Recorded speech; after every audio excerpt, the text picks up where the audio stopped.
করতে চলেছি তৃতীয় ছৌ নৃত্যনাট্য অনুষ্ঠান।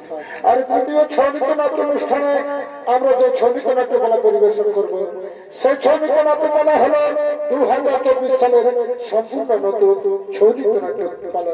তাই পালার মধ্যে যদি কোনো ভুল ত্রুটি হয়ে থাকে অবশ্যই নিজেকে মার্জনা করবে। এই ছৌ নৃত্যনাট্যকলার নাম হলো মহাতলাতে তন্ত্রী পর্বতে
আসন গ্রহণ করবে। আর রাজেন্দ্র তার সভায় আগমন করছে।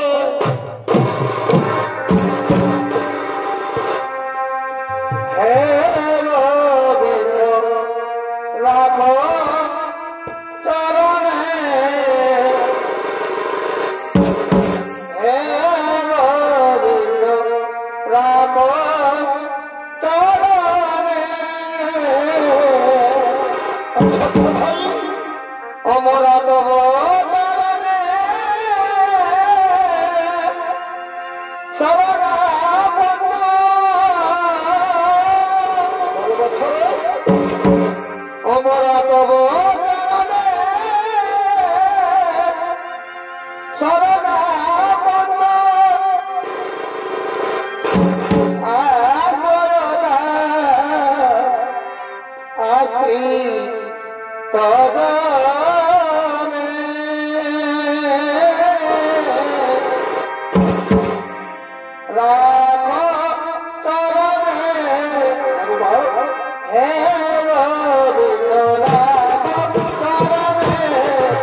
তপস্যা করার পর নিজ আশ্রমে ফিরছিলাম, কিন্তু হঠাৎ মনে পড়ে যায় তোমার এই দেব সভার কথা।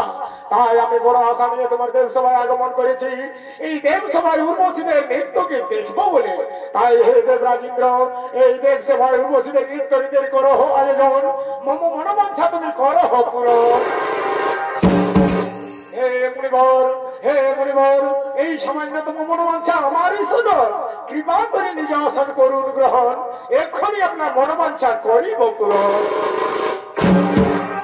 দেব সেনাপতি কার্তিক, তুমি যাও ডাকো ওই উর্বশীরে, নৃত্য গীতে ভরিয়ে দাও এই দেব সভা মাঝারে।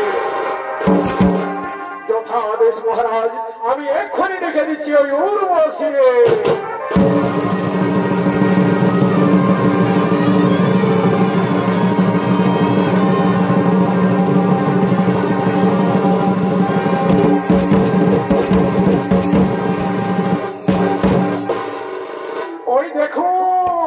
ওই দেখুন মহারাজ, উর্বশীরা এলো বলে।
কি হইল গো আর স্বামী সোহাগ নাই পালি এগো আমি গেলি থাকে ও সেই বিহায়ালি আর স্বামী সোহাগ নাই পালি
Oh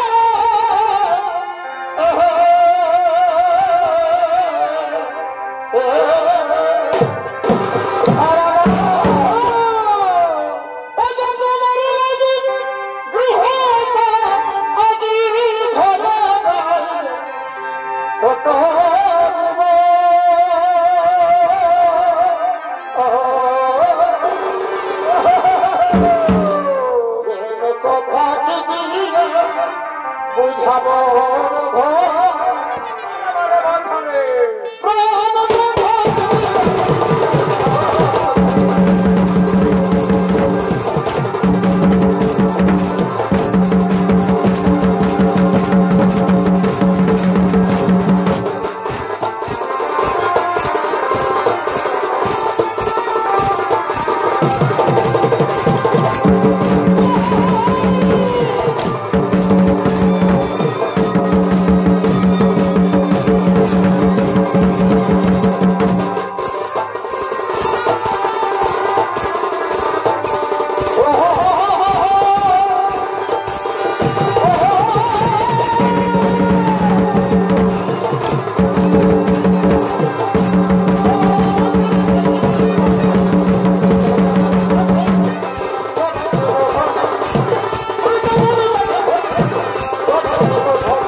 সকাল থেকে শিকারের সন্ধান করলাম কিন্তু কিন্তু কোন শিকারেরই সন্ধান পেলাম না।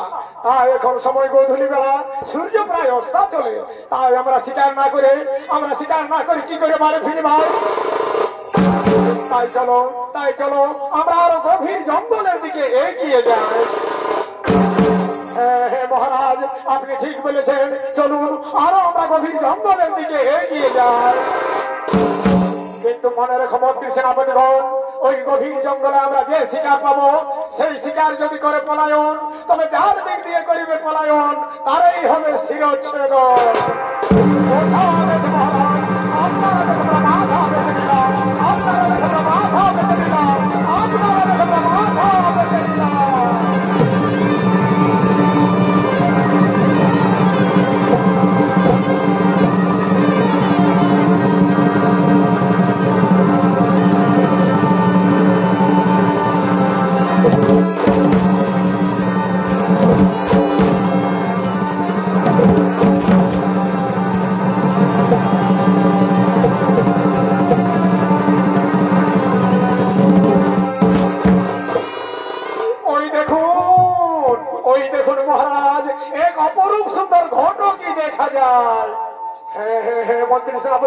তোমরা ঠিক বলেছ, এক অপরূপ সুন্দর ঘটকি। এমন সুন্দর ঘটে কিন্তু আমি আগে আর কখনো দেখিনি। শুনো শুনো শুনো মন্ত্রী সেনাপতি, আমি এক্ষুনি ওই ঘটকির পিছনে করিব গমন।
আগে তো আমি কখনো দেখিনি।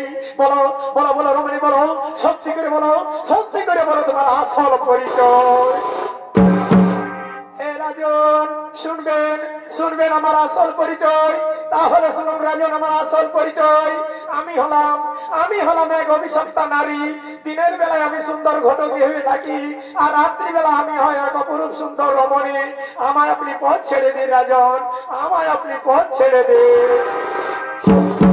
না না না, তা হয় না রমণী, তা হয় না, তা হয় না। এত রূপ, এত যৌবন আমার মনকে পাগল করেছে। তাই আমি তোমার রূপে পাগল। এসো এসো রমণী, আমার কাছে এসো, আমায় ধরা দাও, আমায় ধরা দাও। না না রাজন, আপনি আমায় স্পর্শ করবেন না। আপনি যদি আমাকে স্পর্শ করতে চান, তাহলে আপনাকে হতে হবে কৃষ্ণ বিরোধী। কৃষ্ণ বিরোধী, কৃষ্ণ বিরোধী, কৃষ্ণ বিরোধী। তাই হবে রমণী, তাই হবে।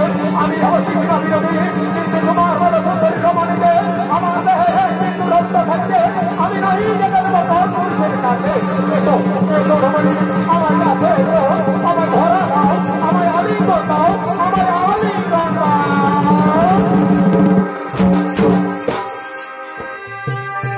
এবার কি করে বোঝাই তোমাকে?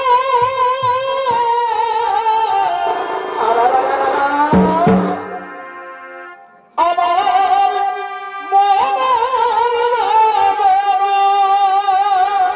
বাহারে বাহারে বাহারে কি করে বোঝাই তোমাকে? আরে বাবা,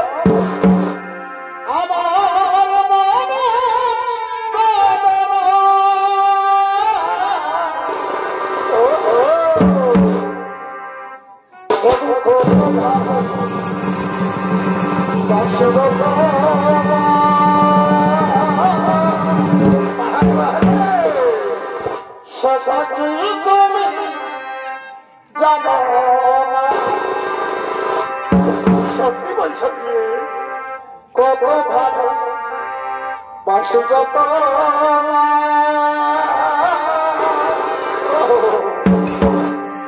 সতাকি তুমি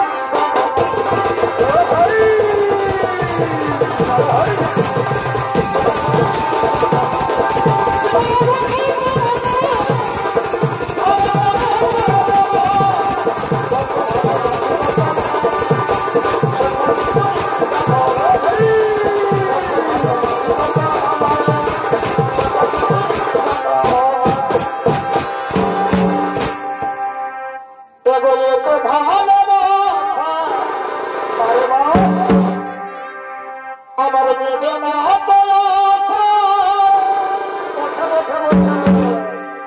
এত ভালোবাসা,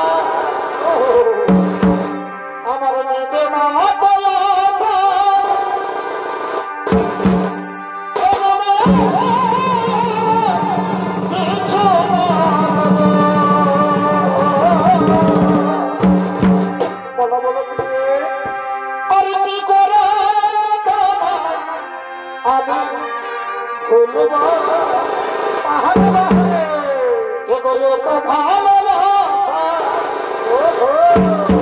আমার মেয়ে না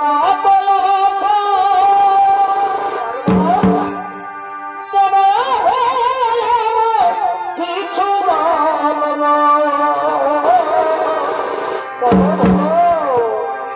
কি করে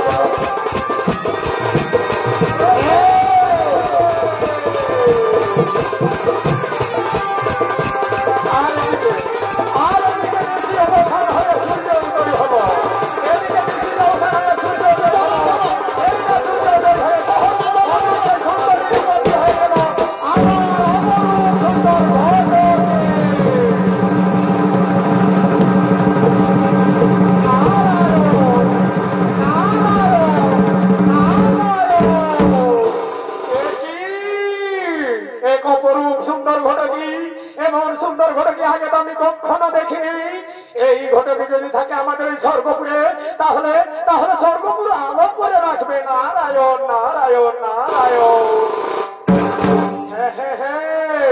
আমার মনে পড়েছে আমি এক্ষুনি ছুটে যাবো সেই গোলক ধামে গিয়ে আমি এই ঘটকির কথা প্রভুকে জানিয়ে দিই। আমি ঘটকির কথা গোলক ধামে প্রভুকে জানিয়ে দিই।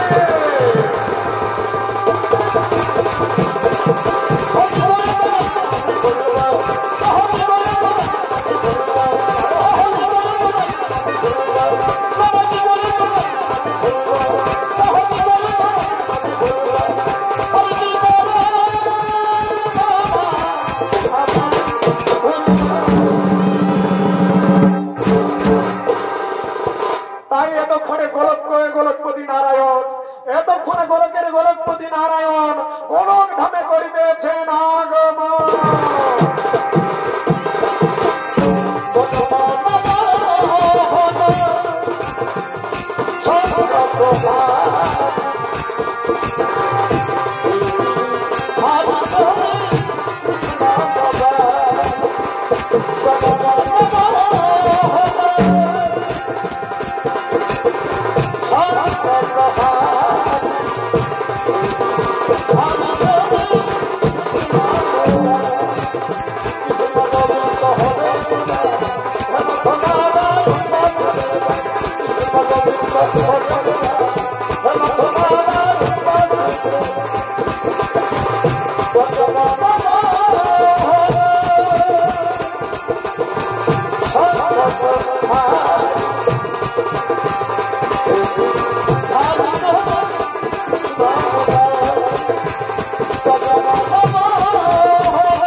বলো কি বা সমাচার?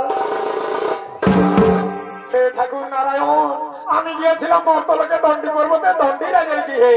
সেখানে দেখে এলাম এক অপরূপ সুন্দর ঘটকি রয়েছে দণ্ডিরাজের গৃহে, যে ঘটকি নেই আমাদের এই স্বর্গপুরে। তাই বলি ঠাকুর, ওই ঘটকি যদি থাকে আমাদের এই স্বর্গপুরে, তাহলে স্বর্গপুর আলো করে রাখবে। হে ঠাকুর নারায়ণ, তাই বলি চলে বলে কৌশলে ওই ঘটকি নিয়ে আসো আমাদের এই স্বর্গপুরে। কি বলিলে দেবর্ষি নারদ, যে ঘটকি রয়েছে মর্তলোকে দণ্ডী পর্বতে দণ্ডিরাজের গৃহে, সেই ঘটকি নেই আমাদের এই স্বর্গপুরে। তাই চলো চলো দেবর্ষি নারদ, আমরা এক্ষুনি যাবো সেই মর্তধামে। সেখানে গিয়ে চলে বলে কৌশলে আমরা ছিনিয়ে নিয়ে আসবো ওই সুন্দর ঘর।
আমি রাজা দণ্ডী, কিন্তু তুমি কে নারী?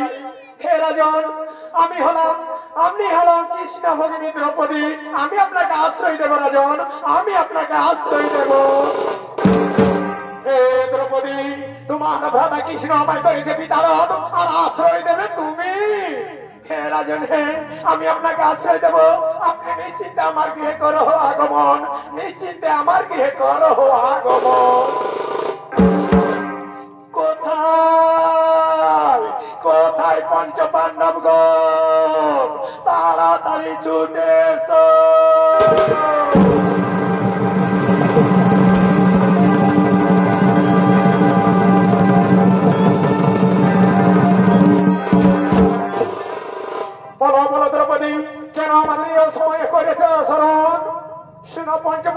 বন্ধুগণ, আজ দণ্ডী রাজা বড়ই বিপদে পড়ে আমার গৃহে আশ্রয় চেয়েছে, তাই আমি ওনাকে আমার গৃহে আশ্রয় দিয়েছি। তোমরা তাকে রক্ষা করো, তোমরা তাকে রক্ষা করো। দ্রৌপদী, ঠিক আছে, আমাদের দেহে এক বিন্দু রক্ত থাকতে যতই বড় বিপদ আসুক না কেন, ওই দণ্ডী রাজাকে আমরা কোন বিপদের সম্মুখীন হতে দেবো না। আমরা তাকে প্রাণপণ দিয়ে রক্ষা করব।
আশ্রয় দিয়েছে তোমরা দণ্ডী রাজারে, ছেড়ে দাও, ছেড়ে দাও, নিয়ে যাবো সেই সুন্দর ঘটক দিয়ে।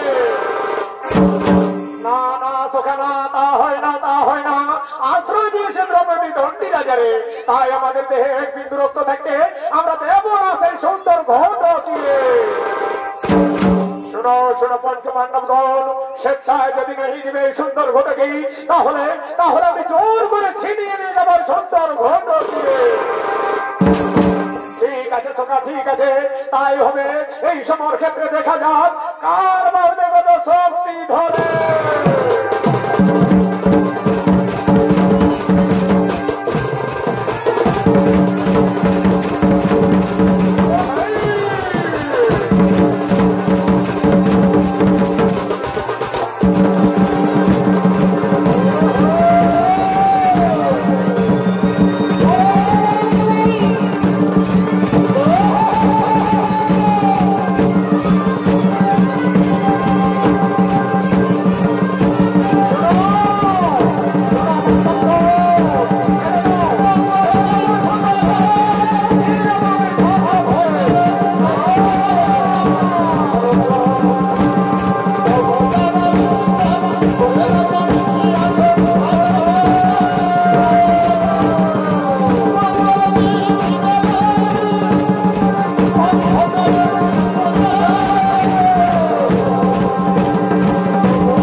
শান্ত হও পঞ্চপাণ্ডব, তোমরা বৃথাই করিতেছ, তোমরা বৃথাই করিতেছ। যার জন্য তোমরা করিতেছ ওই দেখো সেই ঘটকি ওই সর্বমূলে মরেছে।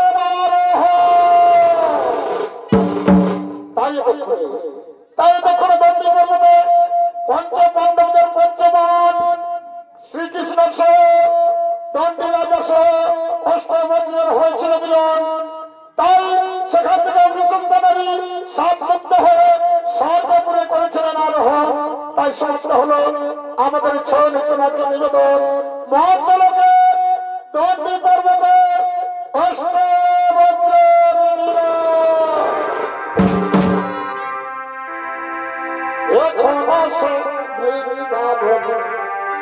বাঁশি বাজে রে বাঁশি বাজে, এখনো সে বৃন্দাবন বাঁশি বাজে রে বাঁশি বাজে।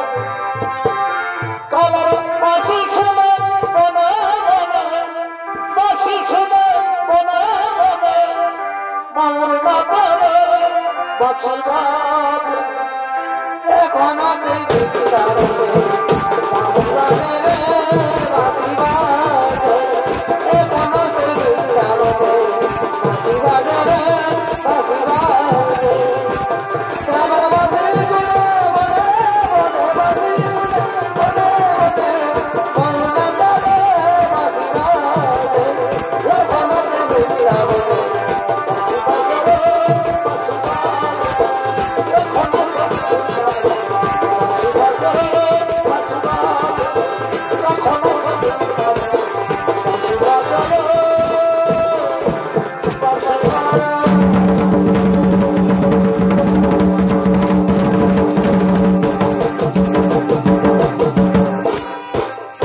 নমস্কার শুধু ছবিনাটক দর্শক মন্ডলী, নমস্কার আমার মা ভাই ও বোনেরা, এখানকার মেলা কমিটি সকলকে অনেক অনেক ধন্যবাদ এবং নমস্কার জানিয়ে সমাপ্ত করলাম আজকের মতো ছৌ নৃত্য অনুষ্ঠান।